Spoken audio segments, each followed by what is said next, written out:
आखिर कुंभकर्ण 6 महीने क्यों सोता था? दोस्तों, लंका के महान योद्धा कुंभकर्ण का नाम सुनते ही लोगों के मन में एक ऐसा विशालकाय राक्षस की छवि उभरती है जो 6 महीने तक सोता था और फिर केवल एक दिन के लिए जागता था। लेकिन क्या आपने कभी सोचा है कि ऐसा क्यों था?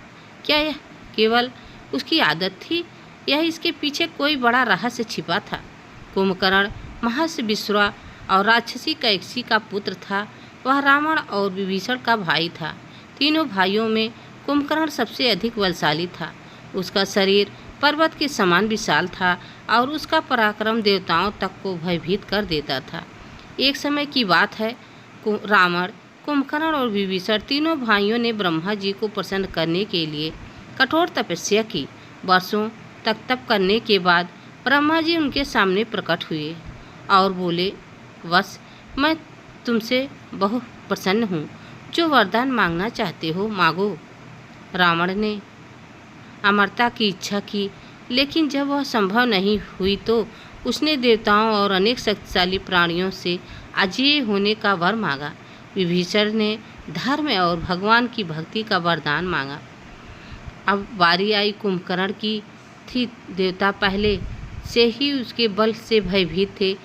उन्हें डर था कि यदि कुंभकर्ण ने इंद्रासन या अमरता जैसा वरदान मांग लिया तो तीनों लोकों में भारी संकट आ जाएगी। तब देवताओं ने देवी सरस्वती से प्रार्थना की कि वे कुंभकर्ण की बाड़ी पर विराजमान हो जाएं। जब कुंभकर्ण वरदान मांगने लगा तो उसकी जीभ लड़खड़ा गई। वह जो कहना चाहता था उसके स्थान पर उसके मुख से ऐसे शब्द निकले कि ब्रह्मा जी ने उसे लंबे समय तक सोने का वरदान दे दिया। इस प्रकार कुंभकर्ण को 6 महीने तक सोने और केवल थोड़े समय के लिए जागना पड़ा। यह सुनकर रावण अत्यंत दुखी हुआ। उसने ब्रह्मा जी से विनती की कि इतने महान योद्धा का जीवन व्यर्थ हो जाएगा। तब ब्रह्मा जी ने कहा, मेरा वरदान वापस नहीं हो सकता, लेकिन मैं इसे थोड़ा बदल देता हूँ। कुंभकर्ण 6 महीने सोएगा और फिर कुछ समय के लिए जागकर अपना कार्य करेगा। इसके बाद यही उसका जीवन बन गया। जब वह सोता था तब उसे जागना लगभग असंभव था। हजारों हाथी, नगाड़े, शंख, सैनिक और अनेक प्रयास भी उसे आसानी से नहीं जगा पाते थे। और जब वह जागता तो उसकी भूख भी उतनी ही विशाल होती। वह असंख्य प्रकार के भोजन खाता और फिर अपने कार्यों में लग जाता। रामायण के युद्ध में जब रावण के सभी प्रमुख योद्धा पराजित होने लगे तब उसे अपने सोए हुए भाई कुंभकर्ण की याद आई। उसने आदेश दिया कि किसी भी तरह उसे जगाया जाए। सैनिकों ने नगाड़े बजाए, शंख फूंके, हाथियों को उसके ऊपर चलाया, सुगंधित पदार्थों का प्रयोग किया और अंततः बहुत कठिन प्रयासों के बाद कुंभकर्ण जागा। जागने के बाद जब उसे पूरी घटना का पता चला तो उसने रावण से कहा, भैया, आपने माता सीता का हरण करके बहुत बड़ी भूल की है। यदि आपने पहले मेरी सलाह मानी होती तो आज यह युद्ध नहीं होता। रावण ने उसकी बात नहीं मानी। उसने कहा, अब जो हो गया सो हो गया। अब तुम मेरे लिए युद्ध करो। कुंभकर्ण धर्म और अधर्म का अंतर समझता था। वह जानता था कि रावण ने गलती की है, फिर भी उसने अपने बड़े भाई का साथ नहीं छोड़ा। उसने कहा, मैं तुम्हारे कर्म का समर्थन नहीं करता, लेकिन संकट की घड़ी में अपने भाई का साथ छोड़ना भी उचित नहीं समझता।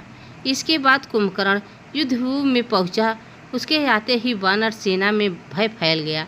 उसने अपने अद्भुत बल से अनेक योद्धाओं को परास्त किया, लेकिन जब उसका सामना भगवान श्री राम से हुआ तब उसे समझ आ गया कि यह कोई साधारण मनुष्य नहीं बल्कि स्वयं भगवान विष्णु के अवतार हैं।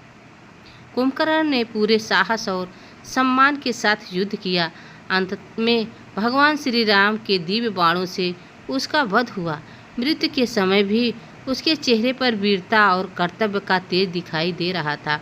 कुंभकर्ण की कथा हमें यह सिखाती है कि केवल शक्ति की पर्याप्त नहीं होती, यह निर्णय धर्म का पालन और समय पर उचित सलाह मानना भी उतना ही आवश्यक है।